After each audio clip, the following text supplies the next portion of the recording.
एक नया शादीशुदा कपल अपना हनीमून मनाने के लिए लंदन चला जाता है। वहां पर उनकी मुलाकात एक जान पहचान वाले आदमी से होती है और उसके बाद वो एक बहुत ही बड़े होटल में रहने के लिए चले जाते हैं। लेकिन उस लड़की अंकिता के साथ उस होटल में कुछ भूतिया घटना होना शुरू हो जाती है, जैसे कि किसी कमरे से लाल रोशनी निकलना, चेयर का अपने आप ही हिलना और किसी औरत का काला साया दिखाई देना। अब क्या है इस भूतिया होटल के पीछे का राज, और क्या ये कपल उस आत्मा से अपनी जान बचाने में कामयाब हो पाएगा? यही देखेंगे हम आज की हॉरर थ्रिलर कहानी में। नमस्ते दोस्तों, मेरा नाम है किरण और आप देख रहे हैं हॉरर बॉक्स हिंदी। अगर आपको भी ऐसे ही हॉरर मूवीज देखना पसंद है तो हमारे चैनल को सब्सक्राइब जरूर कीजिए, क्योंकि हम आपके लिए ऐसे वीडियोस लाते रहते हैं। तो चलिए बिना किसी देरी के शुरू करते हैं आज की कहानी। कहानी की शुरुआत होती है सिद्धार्थ और अंकिता नाम के कपल से, जो कि अपना हनीमून मनाने के लिए लंदन आ चुके थे। यहाँ पर आने का आइडिया सिद्धार्थ के पिताजी ने उसे दिया था, क्योंकि यूके में उसके डैड के एक कजन अधिराज का बड़ा सा होटल था। इसलिए उन्होंने सिद्धार्थ से कहा था कि वो अपना वेकेशन मनाने के लिए यूके चला जाए। खैर, अब ये दोनों यूके पहुंच जाते हैं। यहाँ पर पहुंचने के बाद ये दोनों अधिराज का इंतजार करने लगते हैं और कुछ ही देर होने के बाद वहाँ पर अधिराज पहुंच जाता है। ये दोनों उससे मिलकर थोड़ा सा ऑड बिहेव करते हैं, क्योंकि यहाँ पर हमें पता चलता है कि इन दोनों ने पहली बार अधिराज को देखा है और इन्हें लग रहा था कि अधिराज कोई बूढ़ा आदमी होगा। खैर, अब अपना सामान रखते हुए सिद्धार्थ अधिराज की कार में एक कुल्हाड़ी और फावड़े को नोटिस करता है, और ये हथियार यहाँ पर क्यों रखे गए थे ये हमें कहानी में आगे पता चलेगा। खैर, अब उसके बाद अधिराज इन दोनों को होटल ले जाने लगता है। इस दौरान वो इन दोनों को होटल की कहानी बताता है कि सबसे पहले अधिराज के दादाजी ने इस होटल को 1947 में खरीदा था, लेकिन वो इस होटल को चलाने में अनसक्सेसफुल रहे। जिसके बाद अधिराज के पिताजी ने इस होटल को संभाला, लेकिन वो भी इस होटल को प्रॉफिटेबल नहीं बना पाए और इस वजह से उन्होंने बहुत ज्यादा टेंशन ली और वो डिप्रेशन में चले गए। इसी दौरान उन्हें बहुत बुरी बीमारी हुई और उसी में वो गुजर गए। अब उसके बाद उनकी वाइफ रेणुका ने इस होटल को संभाला। वो इस होटल को बहुत अच्छे तरीके से चला रही थी, लेकिन उनकी भी एक कार एक्सीडेंट में मौत हो गई। खैर, अब ये सब बातें सुनते हुए ये लोग होटल पहुंच जाते हैं और हम होटल को देखते हैं तो ये एक बहुत ही बड़ा होटल होता है और बहुत डरावना भी, क्योंकि दोस्तों ये होटल बहुत ही पुराना था और इसे अच्छी तरीके से मेंटेन भी नहीं किया गया था। अब होटल के अंदर जाने के बाद सिद्धार्थ और अंकिता अपने कमरे में जाने लगते हैं और तभी वो एक होटल के कॉरिडोर को देखते हैं, जो कि पूरी तरीके से अंधेरे से ढका हुआ था। जिस पर अधिराज वहां पर आकर कहता है कि इस जगह पर गेस्ट का आना मना है, क्योंकि यहाँ पर उसकी कुछ प्राइवेट चीजें रखी गई है। तो वो उनसे कहता है कि आप लोग भी यहाँ पर ना जाए। अब इसके बाद ये दोनों अपने रूम में चले जाते हैं। अब रात होने के बाद ये लोग खाना खाने के लिए आ जाते हैं और यहाँ पर इनके साथ अधिराज भी मौजूद होता है। अब सिद्धार्थ यहाँ पर एक गेम खेलने का डिसाइड करता है, जिसके अंदर उन्हें सामने वाले के बारे में कुछ चीजें गेस करनी होगी और अगर वो बातें सही होगी तो वो एक डेयर परफॉर्म करेगा, और अगर गेस करने वाले की बातें गलत होगी तो यहाँ पर गेस करने वाला व्यक्ति एक डेयर परफॉर्म करेगा। तो अब यहाँ पर अंकिता अधिराज के बारे में कुछ गेस करने का फैसला करती है और उसके बारे में कुछ बोलने लगती है, जैसे कि रेणुका और वो एक दूसरे से बहुत ज्यादा प्यार करते थे और इस वक्त रेणुका जहाँ पर भी है वो एक बहुत ही शांत और अच्छी जगह पर होगी। लेकिन यहाँ पर इन दोनों ही चीजों का जवाब अधिराज नाम देता है और ये बात बहुत ही अजीब थी, क्योंकि अधिराज रेणुका तो हस्बैंड वाइफ थे, लेकिन इसके बावजूद भी अधिराज वहाँ से उठकर चला जाता है, जिससे कि हम ये समझ पाते हैं कि उसे ये बात बिल्कुल भी अच्छी नहीं लगी थी। खैर, अब सिद्धार्थ अंकिता को एक डेयर देता है, जिसमें उसे होटल के कमरे के अंदर जाकर सेल्फी लेनी होगी और यहाँ पर आकर वो सेल्फी दिखानी होगी, क्योंकि अंकिता ने गैस गलत किया था। अब यहाँ पर अंकिता अपना डेयर परफॉर्म करने के लिए चली जाती है। जब वो सेल्फी लेने के लिए एक कमरे को ढूंढ रही होती है तो अचानक वो एक ऐसे कमरे के आगे आ जाती है जहाँ पर बहुत ही तेजी से लाल रोशनी बाहर निकल रही थी। तभी अंकिता को अंदर से किसी आदमी के बात करने की आवाजें आती है, लेकिन वो ये नहीं देख पा रही थी कि अंदर कौन है। तभी जो अंदर था उसको ये बात पता चल जाती है कि गेट के बाहर कोई खड़ा है और उनकी बातें सुन रहा है, इसलिए वो चिल्लाते हुए पूछने लगता है कि बाहर कौन है। अब ये बात सुनते ही अंकिता बहुत ज्यादा घबरा जाती है और वहां से दूसरे कमरे में छिपने के लिए चली जाती है, लेकिन यहाँ पर गलती से उसके हाथ से कुछ सामान नीचे गिरता है और इसी दौरान उसके सामने कुछ पेपर्स आते हैं, जिसके अंदर अर्जुन माथुर नाम के एक आदमी के कुछ पर्सनल डॉक्यूमेंट थे। और दोस्तों इतना ही नहीं, वहाँ पर अर्जुन के कुछ कपड़े और उसके फोटोज भी थे। अब यहाँ पर सोचने वाली बात यह है कि अर्जुन माथुर नाम का इंसान यहाँ पर रहता ही नहीं, तो उसकी इतनी सारी चीजें यहाँ पर आई कैसे।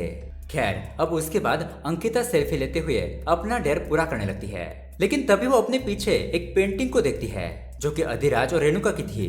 लेकिन इस पेंटिंग में अधिराज के चेहरे को बिगाड़ दिया गया था, जिसे देखकर हमें ये पता चलता है कि ये जिसने भी किया था वो अधिराज को बिल्कुल भी पसंद नहीं करता था। खैर अब अंकिता उसकी एक फोटो निकाल लेती है ताकि वो उसे सिद्धार्थ को दिखा सके। अब उसके अगली सुबह हम देखते हैं अंकिता जॉगिंग के लिए जा रही होती है, तभी उसे होटल के किसी विंडो से कोई उसकी तरफ देखते हुए दिखाई देता है, जिसको अंकिता भी देख लेती है। लेकिन वो उसे एक होटल का स्टाफ समझकर इग्नोर कर देती है और वहां से चली जाती है। लेकिन तभी यहाँ पर हम नोटिस करते हैं कि वो इंसान वहां से गायब हो चुका है, मतलब उस खिड़की के पास अब कोई भी नहीं था।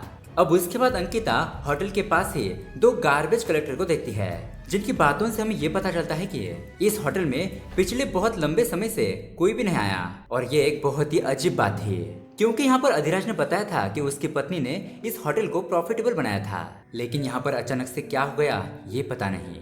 खैर अब उसके बाद अंकिता जब सिद्धार्थ के साथ होती है तो वो उसे अर्जुन माथुर की बात बताने लगती है, जिस पर वो दोनों कुछ बातें करने लगते हैं और उनकी ये सारी बातें अधिराज भी सुन लेता है। और फिर अधिराज वहां पर आकर अर्जुन माथुर के बारे में उन्हें बताने लगता है कि अर्जुन और जूलिया इस होटल के एक स्टाफ थे, लेकिन उनके बारे में कुछ ऐसी गलत बातें फैलने लगी थी कि वो दोनों एक दूसरे के साथ गलत काम करते हैं, मतलब कि एक दूसरे के साथ इंटीमेट होते हैं और हो सकता है कि शायद वो दोनों एक दूसरे को पसंद भी करते हो। लेकिन इस बात से होटल की इमेज खराब हो सकती थी, जिससे कि आगे जाकर इस होटल को बेचने में दिक्कत होती और इसलिए उसने उन दोनों को जॉब से निकाल दिया। खैर अब रात हो जाती है और हम देखते हैं कि अंकिता को ऐसा लगता है कि उसके दरवाजे के बाहर कोई खड़ा है और वो उसे घूर रहा हो।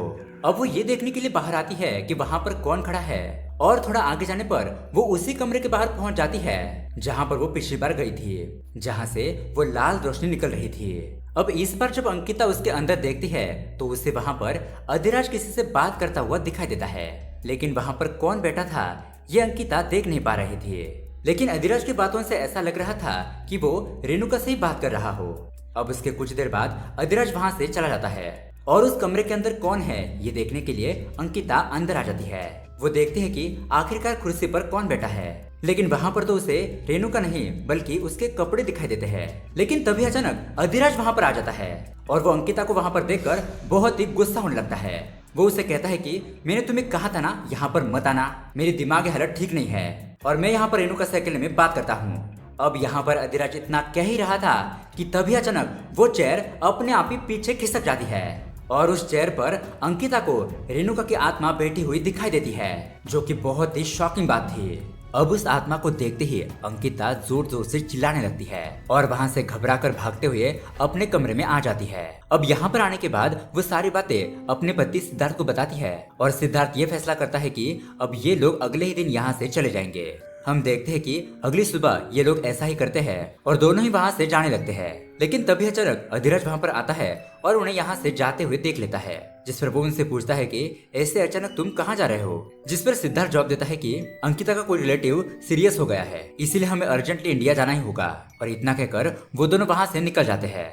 अब वहाँ से निकलने के बाद ये दोनों किसी दूसरे होटल में रूम बुक कर लेते हैं और इस होटल में आने के बाद यहाँ पर हमें एक बात पता चलती है, जो कि यह है कि अंकिता को कुछ मेंटल प्रॉब्लम है, जिसके चलते हुए उसे कभी कभी पैनिक अटैक आते हैं। लेकिन ऐसा तब से हो रहा है जब से सिद्धार्थ ने अंकिता के ऊपर अपने डिसीजन थोपना शुरू किया और वो बस उसे सह रही थी और इसी वजह से उसे मेंटल प्रॉब्लम आ गई थी। और दोस्तों यूके में आने का सिद्धार्थ का एक बहुत बड़ा रीजन भी था कि वो अंकिता का यहाँ पर किसी बड़े डॉक्टर से इलाज करवा सके। खैर अब उस होटल को छोड़कर यहाँ पर आने के बाद भी वो रेणुका की आत्मा अंकिता को हॉन्ट करने लगती है। वो यहाँ पर भी उसका पीछा नहीं छोड़ती। एक बार तो आत्मा अंकिता का अचानक से हाथी पकड़ लेती है, जिससे कि अंकिता बहुत ही घबरा जाती है। खैर अब उसके बाद जब ये दोनों शाम के वक्त एक कैफे के अंदर बैठे होते हैं, तब अंकिता फेसबुक के जरिए अर्जुन और जूलिया को कांटेक्ट करने की कोशिश करती है। वो फेसबुक पर उन्हें मैसेज करती है कि मुझे आप दोनों से मिलना है और अधिराज के होटल विक्टोरिया के बारे में कुछ बातें करनी है। अब इतना मैसेज करते ही अंकिता अपने फोन को साइड में रख देती है, लेकिन उसके अगले ही पल अंकिता टेबल के नीचे रेणुका की आत्मा को देख पाती है, लेकिन वो आत्मा अगले ही पल वहाँ से गायब भी हो जाती है।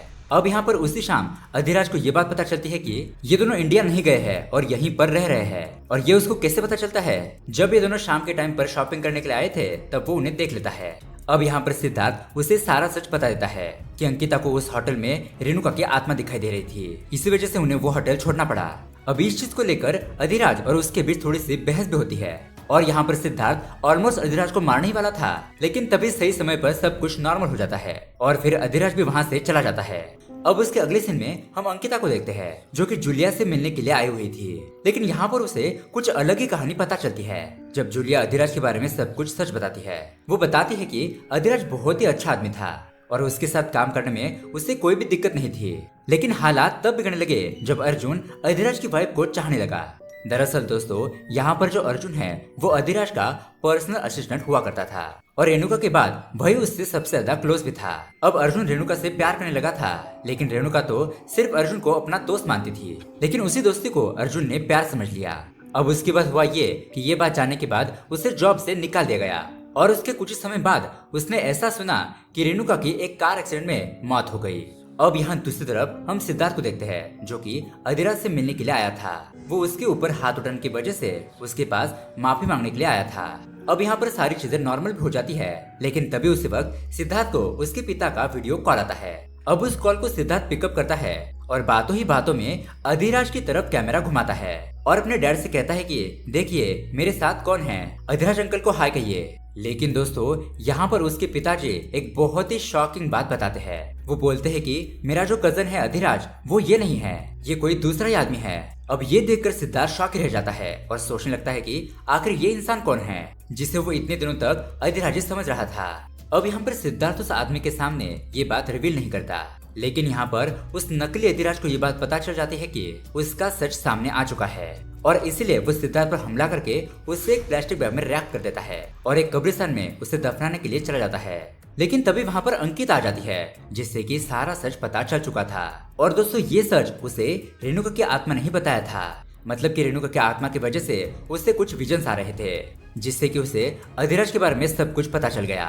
मतलब कि दोस्तों, उस होटल के अंदर रेणुका की आत्मा सचमुच में एग्जिस्ट करती है और रेणुका की आत्मा इस कहानी के नकली अधिराज को भी सता रही थी और इसीलिए वो बहुत ही गुस्से में रहा करता था। और दोस्तों, अब यहाँ पर आता है बहुत बड़ा ट्विस्ट। यहाँ पर हमें उस होटल के पीछे का असली राज पता चलता है। दरअसल ये दोनों अभी तक जिसको अधिराज समझ रहे थे वो अधिराज नहीं बल्कि उसका पर्सनल असिस्टेंट अर्जुन है, जिसने कि अधिराज और रेणुका को मार डाला। जी हाँ दोस्तों, ये सब कुछ अर्जुन नहीं किया था और स्टार्टिंग में जो डॉक्यूमेंट्स अंकिता को मिले थे अर्जुन माथुर के, उसने वहाँ पर अपनी फोटो की जगह अधिराज की फोटो को डाल दिया था ताकि उसके ऊपर कोई भी शक न करे। अब दोस्तों, जिस वक्त रेणुका की कार का एक्सीडेंट हुआ था उस वक्त अधिराज भी उसी कार में मौजूद था। उनकी कार पानी में जा चुकी थी, लेकिन अधिराज खुद की जान बचाकर वहां से निकल जाता है और रेणुका को पानी के अंदर ही मरने के लिए छोड़ देता है।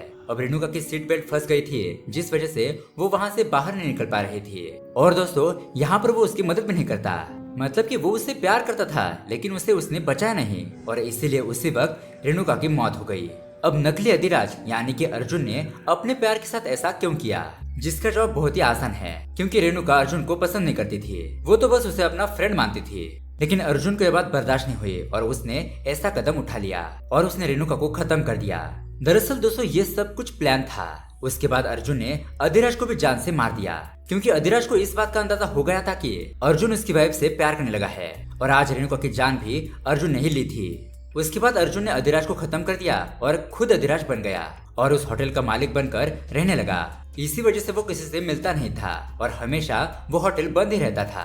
वहाँ पर जो गार्बेज कलेक्ट कर रहे थे वो भी यही बात कह रहे थे कि आजकल इस होटल में कोई आता क्यों नहीं, और इस बात का सिंपल सा आंसर यही था क्योंकि वहाँ पर उस होटल का असली मालिक नहीं बल्कि नकली ओनर रह रहा था। और अगर वहाँ पर काम करने के लिए लोग आते तो उन्हें ये बात पता चल जाती कि ये कोई और ही है और यहाँ पर क्या क्या चल रहा है, और अगर ये बात पुलिस को पता चल गई तो वो लोग उसे अरेस्ट कर लेंगे, उसका भांडा फूट जाएगा और उसे जेल जाना पड़ेगा।